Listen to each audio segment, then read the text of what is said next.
في قصص كتير بنسمعها، بنقول مستحيل تحصل في الحقيقة، بس القصة دي حصلت فعلا وكانت نهايتها صدمة. انا هحكي لكم حكايتي عن بيت شكله من بره هادي ومفيهوش اي مشاكل، بس من جواه نار والعة. كل حاجة بدأت بخطوة صغيرة، خطوة خلت حياة عيلة بالكامل تتقلب وجابت نهايات محدش كان يتخيلها أبدا. اسمعوني للنهاية عشان مش هتصدقوا ايه اللي حصل لما الحكاية دي اتكشفت. ازيكم عاملين ايه؟ يا رب تكونوا بخير وفي احسن حال. قصتنا النهاردة حقيقية، ويلا بينا عشان نبدأها ونقول قصتنا. بتقول: انا اسمي هدى، عندي 31 سنة، متجوزة من جوز اختي. اه، ما تستغربوش، انا اتجوزت جوز اختي. قبل ما تستغربوا اسمعوا حكايتي من الاول، يمكن لما تعرفوا اللي حصل تشوفوا اني كنت ضحية اكتر ما كنت غلطانة. يمكن الناس تشوف اللي انا عملته ده جريمة، ويمكن يعتبروني ست قليلة الاصل، بس محدش عاش اللي انا عشته ولا شاف اللي انا شفته. محدش شاف وجع الوحدة والكسرة بعد ما عرفت اني مش هينفع اكون ام، ولا ازاي قلبك ممكن يضعف لما تفتكري ان بتساعدي وبتعملي الصح. هعرفكم عني اكتر. انا ليا اخت واحدة بس اكبر مني، وبابا وماما. بابا راجل كبير في السن على المعاش يعني، وماما ست بيت.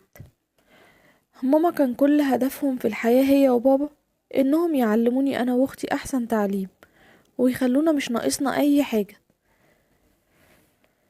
بابا كان نفسه قوي انه يكون عنده ولد، بس بعد ما ماما جابتني حصل لها مشاكل صحية. بعدها الدكاترة منعوها من انها تفكر مجرد تفكير بس ان هي تجيب اطفال تاني. عشان كده بابا بقى حط كل امله فيا انا واختي، اننا نتعلم كويس ونشتغل ويكون لنا مستقبل ويكون لنا حياة خاصة بينا. انا اتعرفت على شاب زميلي في الكلية اسمه هيثم، حبينا بعض، وفي اخر سنة من الكلية اتقدم لي بعد ما عشنا اجمل قصة حب. وصحابنا في الكلية كانوا بيحسدونا على حبنا لبعض. لما اتقدم لي بابا وماما فرحوا بيه جدا، لانه من عيلة ومن عيلة صعايدة كبيرة وابن ناس يعني يعتبر. عملنا الخطوبة، وبعدها ب4 شهور كنا بدأنا نجهز حاجتنا، وهيثم كان جهز العفش والشقة وكل حاجة، وكل حاجة كانت ماشية حلوة قوي. بصراحة ما كانش بيحاول خالص يزعلني، ولا حتى في ترتيبات الجواز ولا اللي هنجيب الطلبات ولا الكلام ده كله. كان بيحاول يجيب لي كل اللي انا عايزاه ويعمل لي كل اللي انا عايزاه في الشقة والفرش وكل حاجة. ما حاولش ابدا ان هو يزعلني، وما كانش عندنا مشاكل اصلا، وكل حاجة في جوازنا انا اللي كنت مختاراها. لحد ما اتجوزنا حياتنا كانت حلوة جدا، اي حد يحسدنا عليها من كتر ما عندناش مشاكل ولا حتى حاجة بتزعلنا من بعض. لحد ما عدى 6 شهور على جوازنا، واختي ساعتها اتقدم لها نادر زميلها في الشغل. نسيت اعرفكم باختي كمان. اختي اسمها ولاء، عندها 34 سنة، اتجوزت زميلها نادر بعد جوازي بشهور. وانا واختي كنا قريبين من بعض جدا وبنحب بعض قوي، روحنا في بعض يعني متعلقين في بعض. وانا وهي يعتبر كنا زي اي اختين وقريبين من بعض جدا، وكنا انا وهي على طول مع بعض وسرنا مع بعض. لحد بعد جواز اختي بشهور كنا متجمعين انا وهي ونادر وهيثم في بيت بابا. وبعد ما اتغدينا قالت لنا: ليكم عندي خبر حلو، خبر مفاجأة. ودي بالنسبة لي انا كانت بداية كل المصايب اللي حصلت لي. لما قالت ان هي بعد 8 شهور هتكون ام، وقالت لبابا: وهتكون اجمل جده يا بابا. وقتها كلنا فرحنا، وانا كمان كنت فرحانة ليها قوي، وماما كانت فرحانة لها، وكلنا كنا فرحانين بخبر حملها ده. واخيرا انا هكون خالته. بس ما كنتش اعرف اللي مستنيني لما اروح البيت. لقيت هيثم بيقولي: هو انتي فرحانة انك هتكوني خالته؟ قلت له: اه طبعا، ده انا فرحانة جدا كمان.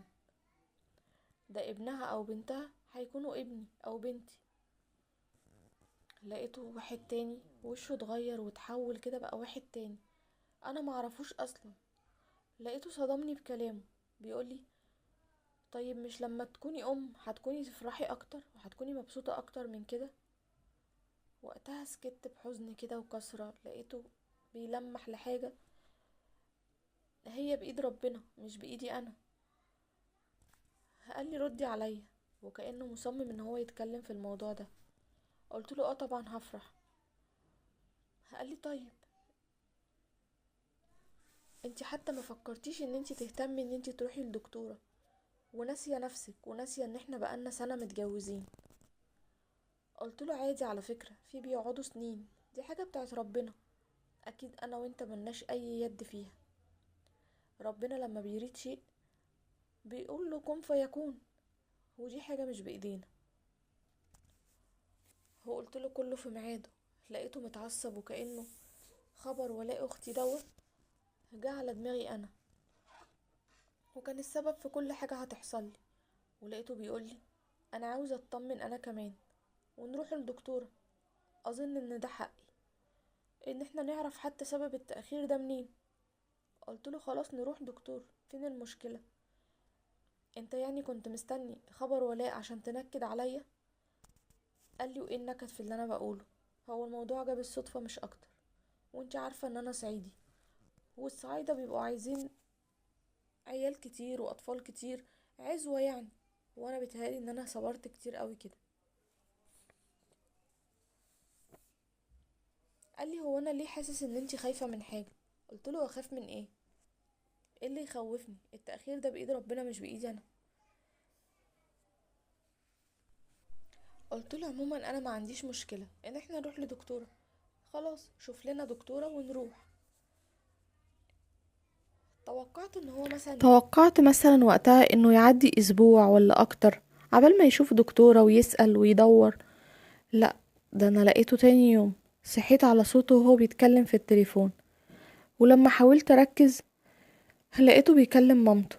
وطبعا طريقة كلامه ساعتها فهمت ان ان هو بيكلم مامته عشان تشوف لنا دكتورة يعني وتحجز عند دكتورة. بس اسلوبه في الكلام هو ومامته ساعتها ما عجبنيش خالص، وحسيت ان هما كلامهم جارح شوية. هو قال لمامته في اخر المكالمة ان هي تشوف لنا دكتورة يعني وتحجز وتقول لنا على الميعاد. ودي بالنسبة لي كانت اول صدمة في حياتي، ان هيثم اول مرة من يوم ما عرفته ان هو يدخل حد في امور حياتنا اصلا، او حاجة تخص بيتنا وتخص حياتنا الشخصية. بس وقتها كتمت زعلي جوايا، وقلت مش مشكلة دلوقتي، خلينا بس اروح للدكتورة الاول واطمن، هو انسى الزعل ده وخليه بعدين. هو بقى عاتبه في الوقت المناسب. وماما وبابا في الوقت ده كانوا فرحانين جدا بخبر حمل ولاء، هو اخدوا ولاء تقعد عندهم عشان ماما تخدمها يعني وتاخد بالها منها. وبعد يومين مامة هيثم كلمتنا وعطت له اسم الدكتورة وعنوانها كمان، وفعلا رحنا انا وهو. واليوم ده انا ما كنتش قايله لاي حد ان احنا رايحين لدكتوره، ولا لماما ولا لاختي ولا لاي حد، يعني ما حدش كان عارف اصلا. ورحنا، هو الدكتوره بعد ما كشفت بعدها طلبت مني تحاليل واشاعه، وطلبت من هيثم كمان. وبعد يومين عملنا التحاليل ووديناها للدكتوره. وده كان اصعب يوم في حياتي، اصعب يوم انا عشته. لما الدكتوره شافت التحاليل والاشاعه، هو قالت ان انا فرصتي في العلاج ضعيفه جدا، واني تقريبا كده فرصتي مستحيله يعني. مش قادره اوصف لكم احساسي ساعتها كان عامل ازاي. كنت مكسوره وحزينه وتايهه، وفي نفس الوقت طريقة هيثم معايا كانت صعبة جدا من ساعة ما عرف، وطريقته زي الزفت، لدرجة اني فضلت طول الطريق اعيط من وجع الكسرة اللي انا حسيته لما عرفت ان انا مش هكون ام، هو من الوجع اللي هيثم عمله فيا من كلامه ومن طريقته ومن اسلوبه معايا. هو بعد ما روحنا لقيت مامته ساعتها بتتصل بينا وفضلت تتكلم معاه، وسمعته وهو بيحكي لها كلام الدكتورة كله. بعدها لقيته بيقول لها: لا يا ماما، انا مش هينفع اكمل مع بالوضع ده، انا نفسي في طفل.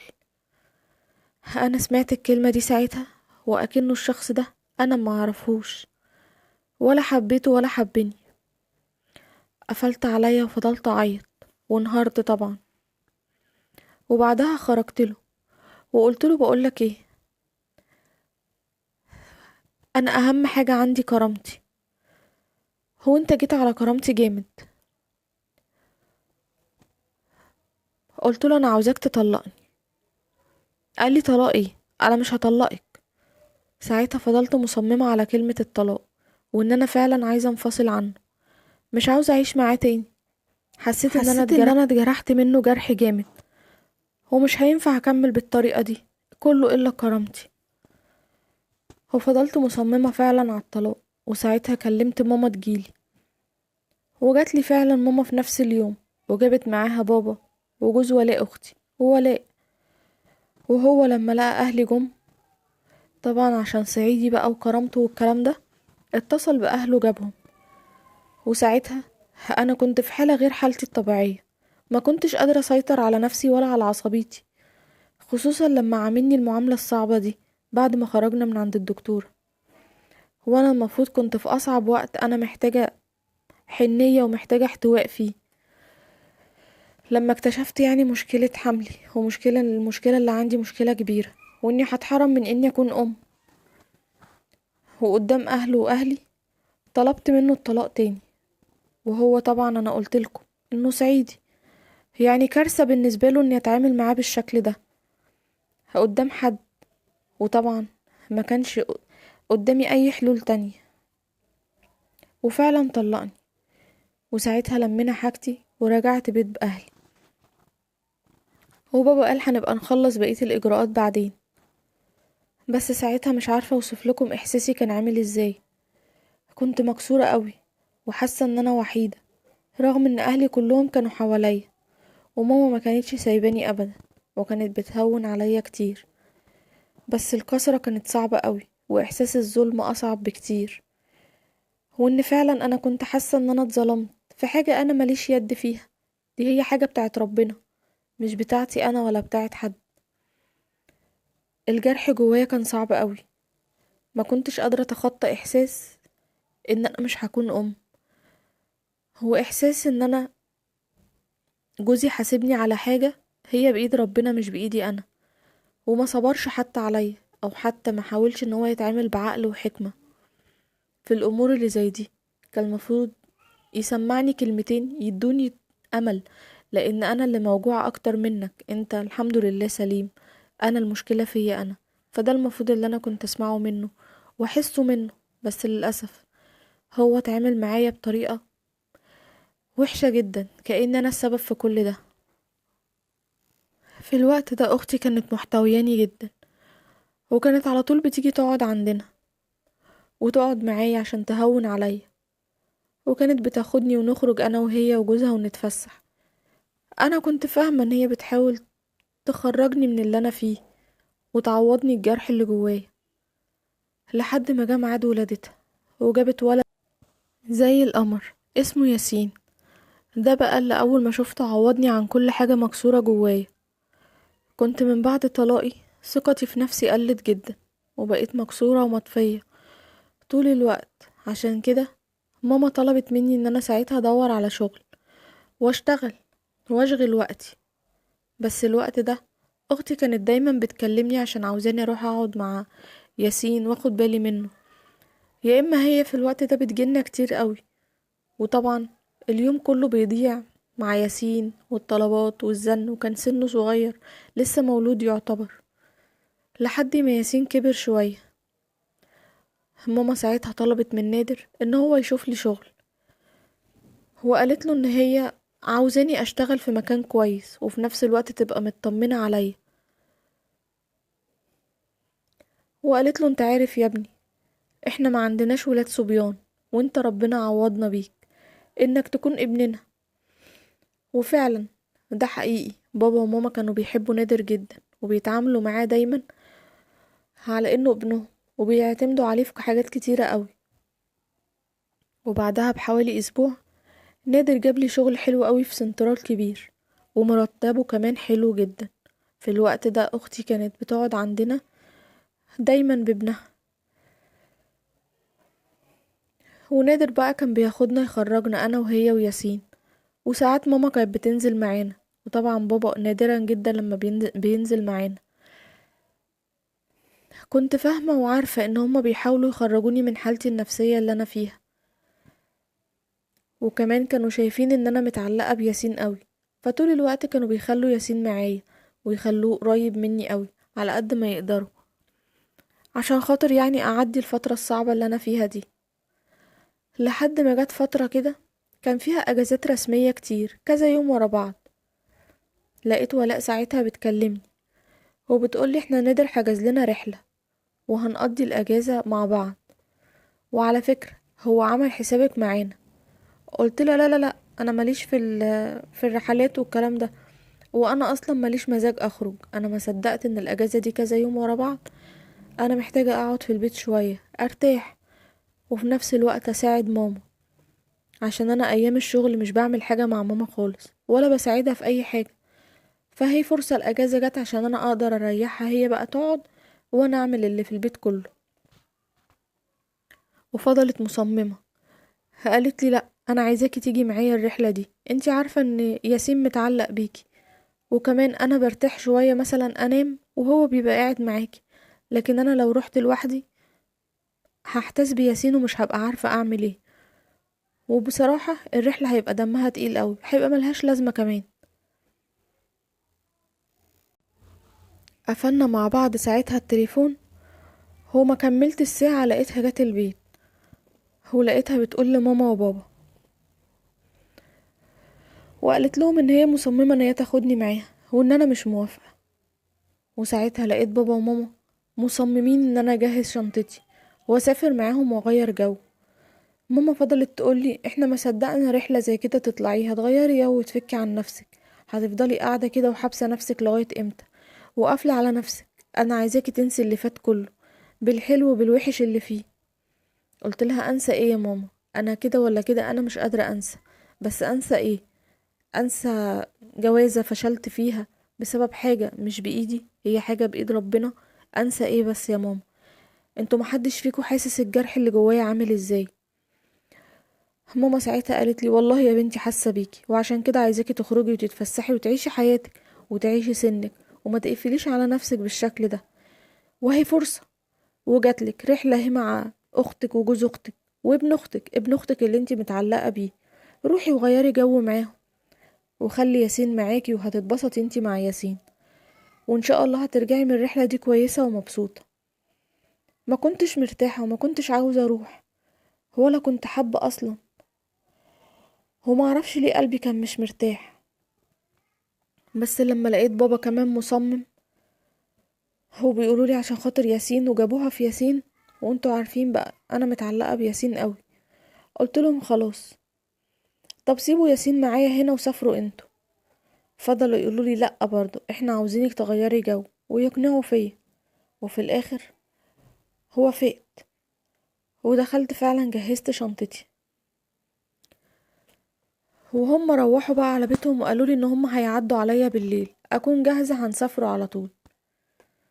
الوقت ده فضلت ماما تقولي يا بنتي اختك معتمدة ان ياسين بيحبك ومتعلق بيكي، حتى لو انتي مش عايزة تروحي او تغيري جو، بس روحي مع اختك عشان خاطر اختك يعني، ومعتمدة عليكي في ياسين، وان هي بتخرج وتتبسط وتعمل كل حاجة نفسها فيها، وانتي ياسين بيبقى معاكي وما بتبقاش شايلة همه يعني، ولا بيفضل يزن ولا بيعمل حاجة، لكن معاها هي بيزن وبيغلس عليها بيبوظ لها اي خروج. قلت لها انا فاهمة كده يا ماما، بس انا بكون فعلا مكسوفة وبحس ان دمي تقيل قوي، لان انا طول الوقت حزينة، لا بضحك ولا بهزر. حتى لما ببقى قاعدة معاهم ببقى قاعدة سرحانة وباصة في التليفون، مش بحاول ان انا اتكلم معاهم، لان فعلا انا ماليش نفسي اتكلم مع حد. بقيت بحس ان انا اللي ببوظ لهم الخروجات مش ياسين. قالت لي لا عادي، هما مش متضايقين ولا حاجة، بالعكس هما فاهمين وعارفين كل حاجة وعارفين ظروفي. وساعتها جت ولاء بالليل هي ونادر وسافرنا. بس من اول يوم وانا بدأت احس ان تصرفاته كده ناحيتي مش مريحة. كان طول الوقت بيحاول يلفت نظري بكلامه وتصرفاته ونظراته الغريبة، وكأنه كان بيحاول يقولي حاجة بس من غير ما يقولها. ومع مرور الوقت بدأت ألاحظ كل مرة بنتجمع فيها كلامه بياخد شكل تاني خالص، بياخد طابع غريب مش صريح، بس بيخليني أفكر يا ترى هو كان يقصد ايه بالظبط. كنت دايما بحاول أتجاهل ده واضحك واغير الموضوع، بس هو كان بيزود الكلام وكأنه بيختبر رد فعلي. في الأول قلت يمكن أنا متوترة أو يمكن أنا فاهمة غلط، بس تصرفاته فضلت تأكد لي إن فعلا في حاجة مش طبيعية. كل مرة نحاول نضحك مع بعض عينه كانت بتتابعني بشكل مش مريح. وساعتها بدأت أحس بخوف، خوف بجد، بس مش منه، من إن الموضوع لو استمر كده هيخلق مصيبة أنا ماليش أي ذنب فيها. المصيبة دي هتكون مع أختي. ساعتها قلت لا لا لا، أنا لازم أرجع، أنا مش هكمل الرحلة دي. وفعلا قلت لولاء ساعتها أنا عاوزة أرجع. قالت لي ليه؟ خليكي احنا يومين وكلنا هنرجع. فضلت أتحايل عليها، قلت لها لا، لقيتها هي اللي فضلت تتحايل عليا. ولما لقيتني ساعتها مصممة إني أرجع، وأنا فعلا فضلت مصممة أنا هرجع من الرحلة دي، يعني هرجع أنا مش هكملها، لقيتها قالت لنادر. بس هو ساعتها قال لها خلاص نرجعوا كلنا، مش هينفع نسيبها تسافر لوحدها دلوقتي. وفعلا رجعنا كلنا مع بعض. ماما اول ما شافتني فضلت تقولي شكلك ما كنتيش مبسوطة في الرحلة دي. قلت لها لا ابدا، ليه بتقولي كده؟ انا بس محتاجة ارتاح يومين قبل ما ارجع الشغل. ومن بعد الرحلة دي وكل حاجة في حياتي اتغيرت. كنت فاكرة ان اللي حصل ده مجرد كلام وهيعدي، بس اللي بينا ده بدأ يزيد ويكبر، خصوصا بعد ما بقينا بنشوف بعض كتير في البيت، دايما في الزيارات، في التجمعات. لحد ما في يوم، واليوم ده كان بداية كل حاجة صعبة، بداية الصدمات ورا بعضها، بداية كل حاجة ما كانش ليها حل. لما اتصلت اختي وقالت لي، قالت لماما وقالت لي ان ياسين تعبان قوي وسخن، وقالت لماما تعالي يا ماما معايا روحي للدكتور عشان انا مش عارفة هعمل ايه، ده ياسين تعبان قوي. وساعتها ماما قالت لي ان هي رايحة مع ولاء للدكتور بياسين، وبابا كمان ساعتها نزل معاهم بس راح عند عمي. وانا وقتها قلت اقوم اعمل الاكل عبال ما ماما تيجي. وساعتها لقيته جه وانا كنت لوحدي. قلت له ايه يا نادر؟ ماما وولاء عند الدكتور بياسين. قال لي اه ما انا عارف. وانا كنت جايه اطمن على ياسين عمل ايه عند الدكتور. قلت له لا هما لسه رايحين، ما لحقوش يعني اصلا يوصلوا للدكتور. قلت له عموما لما يرجعوا ابقى اسأل او ابقى تعالى. لقيته بيقول لي يعني انا هفضل على السلم كده لغايه ما يرجعوا؟ قلت له لا طبعا ما يصحش. قلت له خلاص عموما هما استناهم، هما زمانهم جايين. وقتها قال لي كلام خلى قلبي كله يتلخبط، كلام مليان حنان وفي نفس الوقت ما ينفعش وغلط ان هو يتقال. حاو- حاولت ان امنعه بكل الطرق، بس للأسف ضعفت ضعفت قدام الموقف كله، ودي كانت بداية النهاية بالنسبة لي. بعدها بحوالي شهر بدأت أحس بتغيير فيا، وإن أنا تعبانة على طول ومودي وحش. وعرفت وقتها السبب اللي وقع قلبي، إني كنت حامل. كنت مصدومة، وفي نفس الوقت مش مصدومة، ومش عارفة أفكر، ودماغي وقفت عن التفكير. بس رحت واتأكدت، وبقيت مش قادرة أصدق اللي أنا بسمعه، خصوصا إني كنت فاكرة إن أنا مستحيل أكون أم، لأن ده أصلا كان سبب فشلي. وده السبب اللي خلى جوزي الأولاني إن هو يسيبني. كلمت نادر ساعتها وقلتله وواجهته. هو قعد يقولي ما تخافيش، أنا هتصرف. قلتله هتتصرف ازاي؟ دي مصيبة، يعني ايه هتتصرف؟ لقيته بيقولي ما تخافيش، قلتلك أنا هتصرف. بس ما كنتش أعرف إنه الحل اللي في دماغه هيكون أبشع قرار في حياتي. الفترة دي نادر بقى قلقان جدا واتغير، وبدأ يعمل تصرفات غريبة، وبدأ يبان عليه التوتر والقلق، وزي ما يكون كان بيفكر في حاجة أو بيرتب لحاجة أو بيدبر لحاجة. بس يا ترى كان بيدبر لإيه أو بيرتب لإيه؟ ما قدرتش أعرف. حاولت أتكلم معاه كتير وأعرف أنت بتفكر في إيه، أو ناوي على إيه، أو إيه اللي في دماغك. حتى عرفني حتى أنت ناوي تتصرف إزاي. أنت عمال تقولي أنا هتصرف أنا هتصرف، قولي هتصرف إزاي. دي مشكلة ملهاش أي حلول، ما فيهاش أي حلول هتنفع. ايه الفكرة اللي في دماغك او ايه الحل من وجهة نظرك؟ لقيته اتعصب عليا وقعد يقولي انت بتسبقي الاحداث ليه؟